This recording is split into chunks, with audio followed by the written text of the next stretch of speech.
So welcome back to my channel after how many years? I can't remember though, but welcome back. I know you guys have been anticipating this video because I've always been on my Facebook and other socials that I will make this video. And finally, today we are about to get into it. So stay tuned, come on with me so we can go into this.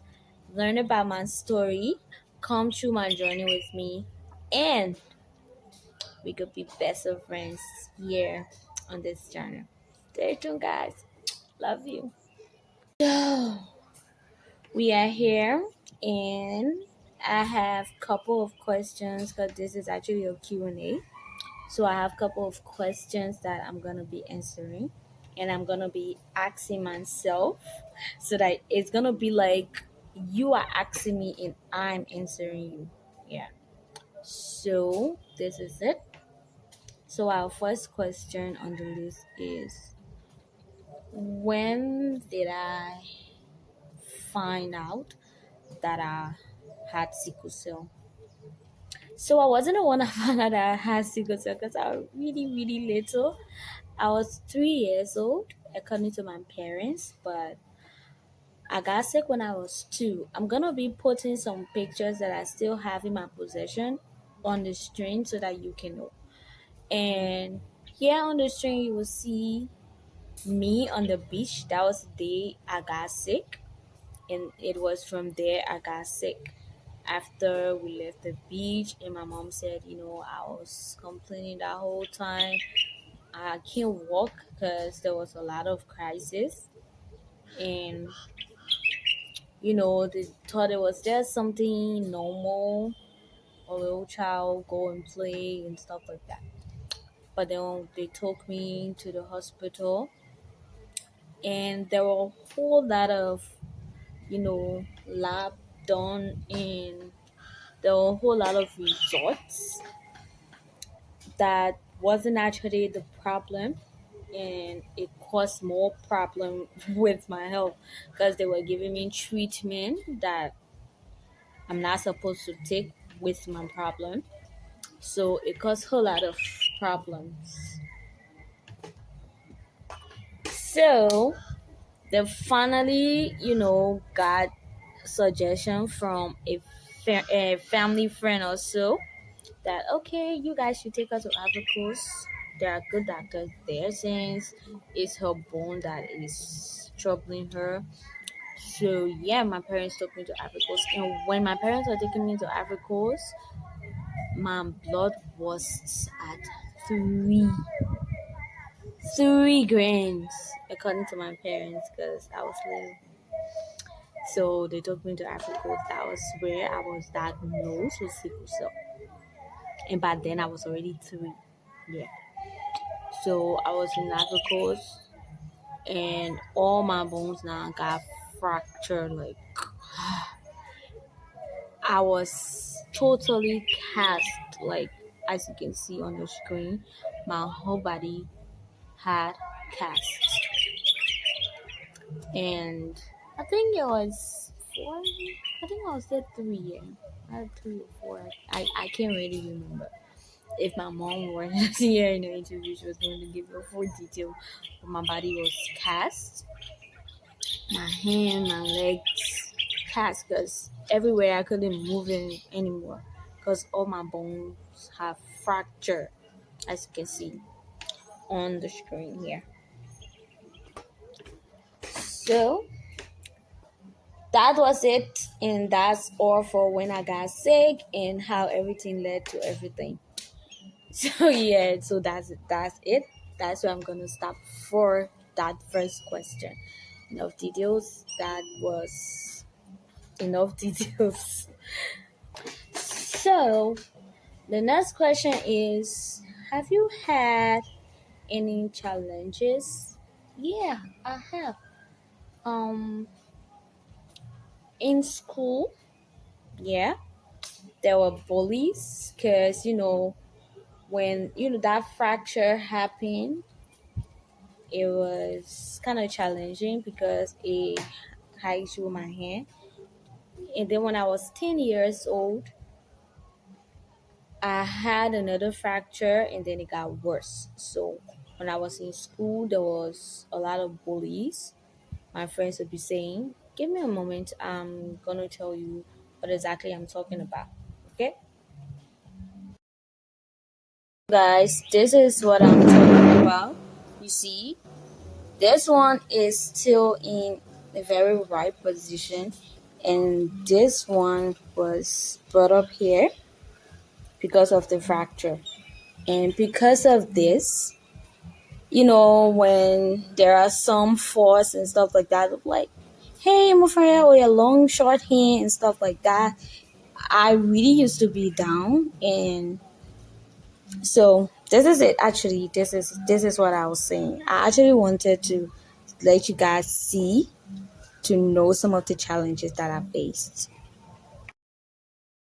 Yeah, shut up it.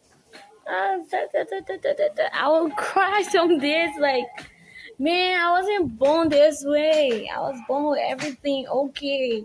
Everything was in tight. My arms, my growth, and all that stuff. Everything was just perfect. But yeah, it happened. I got sick, and so why can't you people accept me for that? I don't have to be bullied because of the way I look. I was really quiet then when I was still in elementary, junior, coming close to senior. I was so quiet. I don't want to talk to nobody that much. Yeah. So there were a lot of bullies. And I was like, why should I keep allowing people to be bullying me? Next question is, what are some of the challenges you face with your health in relationships? Whoa. Seriously? Okay. Mm, yeah, there was not much challenges, but then I faced one.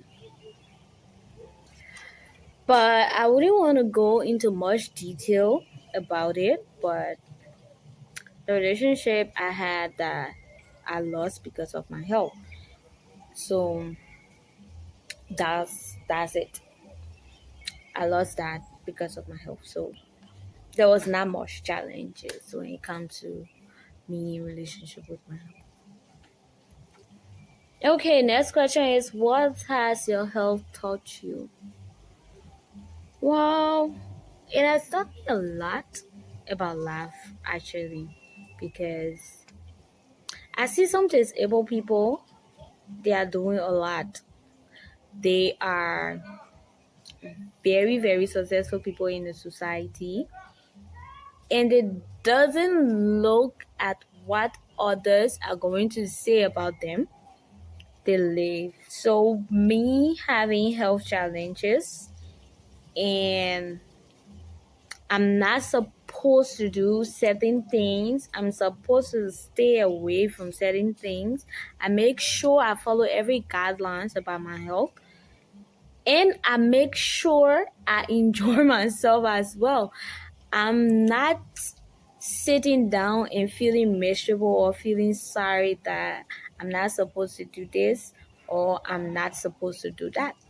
I'm not doing that. So my health had taught me that I should love myself. And you should love yourself. If you are having any issue, you should love yourself. So this is a very important thing that you guys should know. Next question is, say more about your surgery. What led? Okay, my surgery.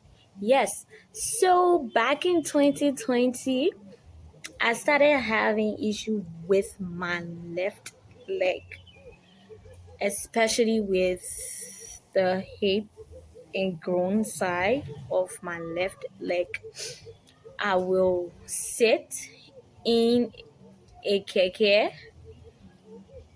that long ride. The moment I reach the where I'm going to leave that place, my whole leg will get stuck. Like I can't move. That can be a very embarrassing moment for me. I want to be I want the ground to open for me to enter. Like people come and start looking at me now. People are like, what should I? that I feel so embarrassed. Especially, I don't want to get sick in the public. I don't want to have crisis in the public. I just feel so embarrassed. So I think it wasn't 2020 it started. It was 2018 during my graduation. Like I didn't wear my heel because there was a whole lot of pressure on this. Like, and later on it stopped, but then in 2020 it got worse a little bit, and then every high heel I had I give it out because I wasn't wearing any of them again.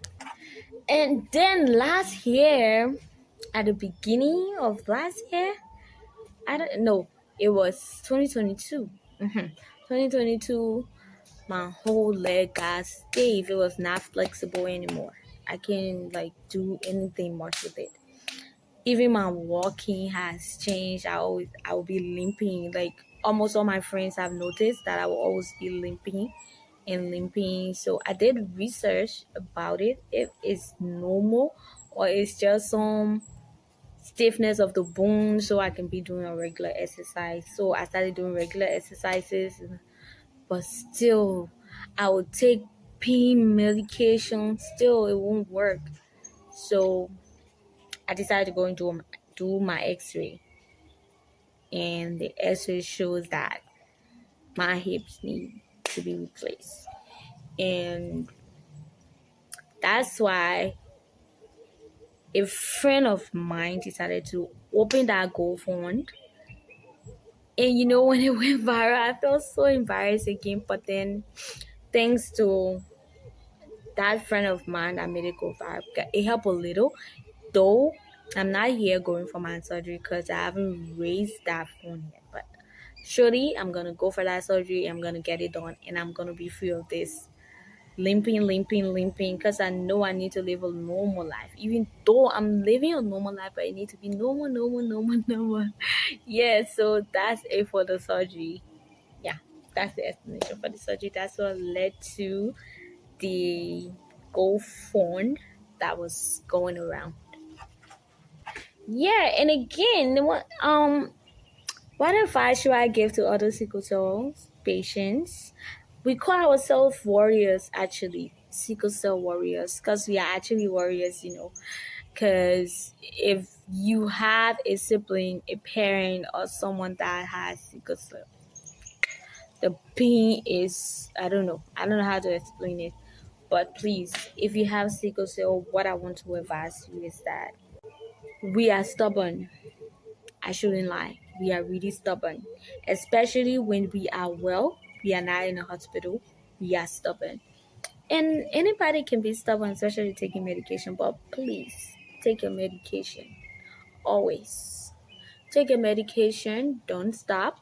If you go at the hospital, you got malaria, you got infection, your blood is low. And one thing always, please maintain the blood. Don't let your blood to get really low.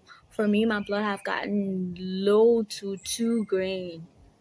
Not even the time I was sick for my 2 years. It happened in 2014, and it also happened last year.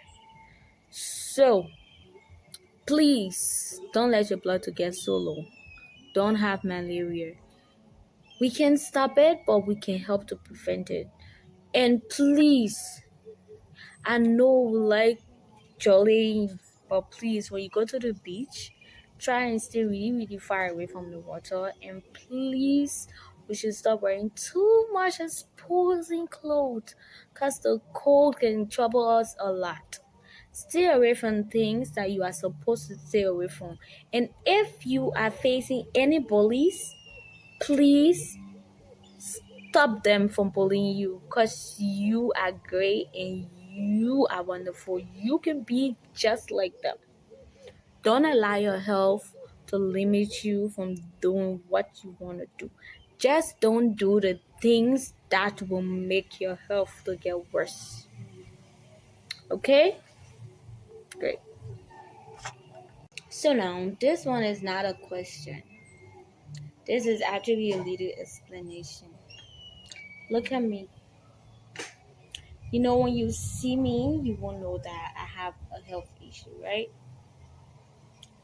And I don't just tell people that I have an health issue. It's only when we're really close. But now, like, probably everyone will know that I have a health issue because I prepare myself to tell the world and explain to them what I've faced. Though I didn't say everything I have faced, but few of the things that I've faced in my life and how to encourage those with my problems, and also to encourage our parents to please do and please go and check their genotype to know if they are compatible, because we don't want more sickle cell patients. We don't want more children suffering. We don't want more kids going through what we are going through right now. We don't want it. So please, we know you are in love. We know that you can't do without your man, but please think about your children. Don't have a child to suffer, okay? Please go. During the time we were born, our parents weren't educated to that. But now the education is wide, the awareness is going on. So please always do your genotype, and if you are AS, you can go AS because then you are gonna get SS, which is sickle cell. Me, please do your genotype. Don't let love to overpower you, and then you have a child that will suffer. Please don't do that. Please, I'm begging you today. I'm really, really, really begging you. Everyone that's gonna be watching this, I'm begging you with all my might, please, today, if you see this video, please go and do your genotype. Check it. Go with your partner, go and check it before having kids. We don't want any more kids suffering. We want every healthy kid possible. Yeah, I'm healthy. I'm actually healthy. I see myself as healthy, but please, we don't want any more sickles. Okay? Alright, guys. So we have come to the end of this video. You're gonna be seeing more of me. It's not really gonna be particularly on this topic, but other topics and other fun things I'm gonna be doing. I just came to introduce myself to you guys because I've always been saying I'm gonna do this video. I'm gonna do this video, and now I'm fulfilling my promise. So guys, see you next on my next video. Love you, and always gonna love you. We have family now.